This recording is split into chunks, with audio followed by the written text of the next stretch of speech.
Hello बच्चों। आज मैं आप लोगों को 2 मिनट में सिर्फ सब्जेक्ट और वर्ब को आप लोगों को समझाऊंगा।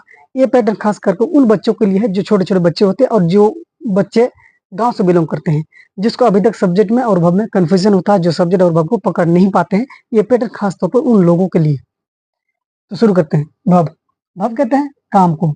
इस काम का मतलब होता है जो काम हम रात दिन करते हैं, जैसे हंसना, पढ़ना, खेलना, कूदना, रोना, धोना, सोना। इन सारे कामों को हिंदी में क्या कहेंगे? काम। इंग्लिश में क्या कहेंगे? वर्ब। अब इसको हम सेंटेंस में लेते हैं।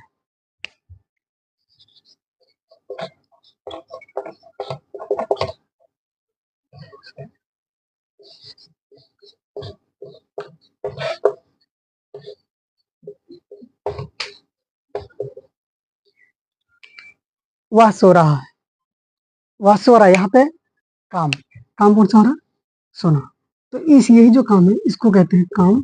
और इसी का जब हम इंग्लिश बोलेंगे तो क्या बोलेंगे?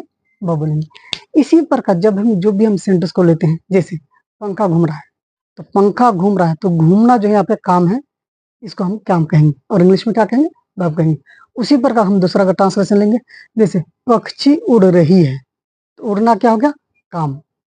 उसके बाद मैं देख रहा हूँ, अगर यहाँ पे काम को ढूंढेंगे तो क्या हो गया? यहाँ पे देखना काम, जिसको इंग्लिश में क्या कहेंगे? वर्ब कहेंगे। काम समझ में आ गया? अब आते हैं सब्जेक्ट में।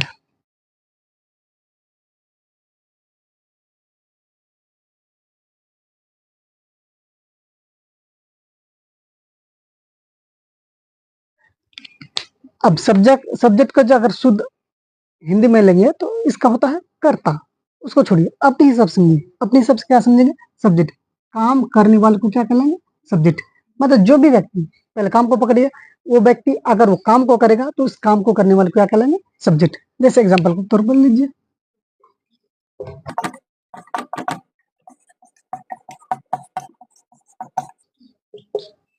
अब यहाँ पे देखिए, पहले क्या है? ये सोना। सोना क्या हो गया? काम, जिसको कहते हैं इंग्लिश में वर्ब। अब ये सोने का काम कर को रहा है, वाह, तो वह हो गया आपका सब्जेक्ट।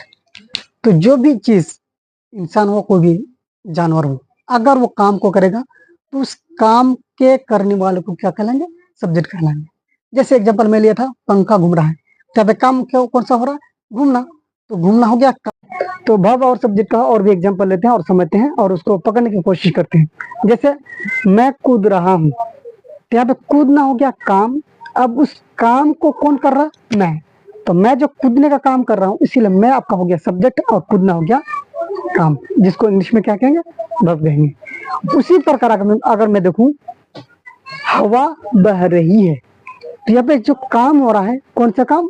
बहना काम हो गया। अब बहने का काम कौन कर रहा है? हवा। तो ऑब्वियसली सब्जेक्ट कौन होगा? हवा, क्योंकि सब्जेक्ट कहते हैं जो काम करेगा उसको क्या कहेंगे? सब्जेक्ट।